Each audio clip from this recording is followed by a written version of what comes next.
अस्सलाम वालेकुम नाज़रीन कराम। ऑस्ट्रेलिया ने इंडिया से फाइनल छीन कर वर्ल्ड कप जीत कर पाकिस्तानियों के दिल तो ठंडे कर ही दिए थे, लेकिन इनके कैप्टन पैट कमिंस के बारे में कुछ ऐसे हकायक सामने आए हैं बतौर मुसलमान जिनको सुनकर मैं और गर्विदा हो गया हूं, आप भी उनके गर्विदा हो जाएंगे।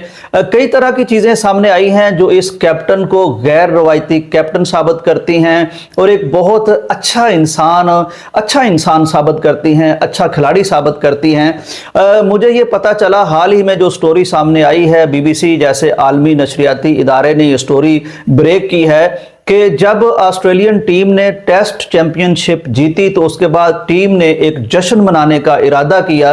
और आपको मालूम है कि ऑस्ट्रेलिया गैर मुस्लिम मुल्क है और गैर मुस्लिमों में शराब नोशी बतौर एक आदत के मौजूद होती है, पाई जाती है।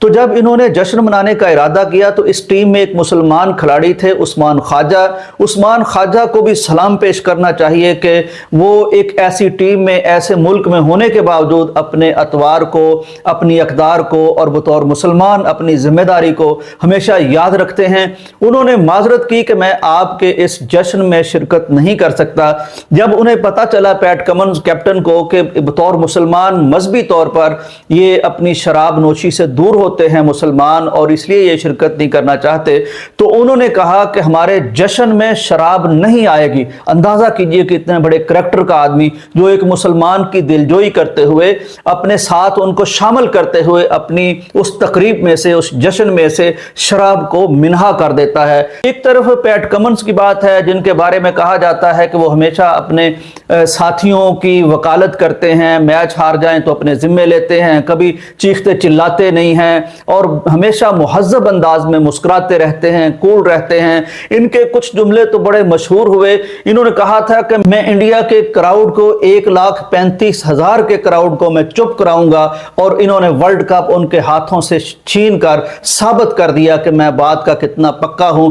नाज़रीन इकराम, यहां दो करैक्टर हमारे सामने आते हैं। एक पैट कमिंस है जो गैर मुस्लिम है, ऑस्ट्रेलियन है। एक तरफ इसका किरदार है कि वो मुसलमानों के लिए शराब नोशी तर्क कर देता है, जश्न से उसे निकाल देता है, साथियों का ख्याल करता है और वो जो कहता है वो इंडिया में करके दिखाता है। और दूसरी तरफ हम इंडिया का रवैया देखते हैं कि इंतहाई गैर ज़रफ़ का मुजाहरा किया इंडिया ने कि जब ऑस्ट्रेलिया जीत गया तो उन्होंने पूरा स्टेडियम खाली कर दिया। इतनी अखलाकी जुर्रत उनके अंदर नहीं थी कि इतनी बड़ी तकरीब को जो उनके मुल्क के अंदर हो रही है उसमें कम से कम बैठ ही जाते। कोई बात नहीं, कोई और जीत गया है तो स्पोर्ट्समैनशिप का मुजाहरा करते, लेकिन कोई जैसे सन्नाटा छा गया, पूरी दुनिया ने महसूस किया। बल्कि खिलाड़ी कहते रहे यूं लगता था जैसे इस दफा वर्ल्ड कप की तकरीब किसी कब्रिस्तान में हो रही हो। इस तरह का रवैया, बुज़दिली, कमज़रफ़ी और बेहिसी का मुजाहिरा किया।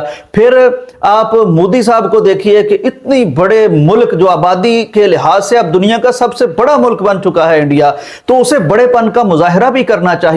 लेकिन उसने क्या किया कि ऐसे बेरुखी के साथ, बेइतनाई के साथ वर्ल्ड कप थमाया और इधर को मुंह करके चला गया। दुनिया ये देखती रही। शायद इसी वजह से ऑस्ट्रेलिया ने फिर इंडिया को ये दिखाया कि जिस वर्ल्ड कप की खातिर तुम अपनी इंसानियत से नीचे गिर गए हो और तुमने ज़रफ़ से कमतरी का मुजाहिरा किया है, फिर उस पर शायद इसीलिए उन्होंने वर्ल्ड कप पर पांव रखकर तस्वीर बनाकर भी दिखाई। लेकिन सच्ची बात है कि पाकिस्तानियों का दिल तो उसने उसी दिन जीत लिए थे जब उसने कहा था कि मैं अहमदाबाद में इंडिया के 1,35,000 क्राउड को चुप कराऊंगा। और फिर ऐसा चुप कराया गोया कि मजमे को सन्नाटा छा गया हो, सांप सूंघ गया हो। और इंडिया के लिए रुसवाइयाँ तो बेशुमार इस दफ़ा सामने आई हैं। पिचों के मामले में वहाँ बात हुई, फिर सिक्योरिटी का वहाँ मामला सामने आ गया जब एक शख्स ने, जो ऑस्ट्रेलियन शख्स था, जॉनसन उसका नाम था, तो उसने सिक्योरिटी की तमाम दीवारें और हिसार फलांग कर वहाँ एक तो बहुत बड़ा पैगाम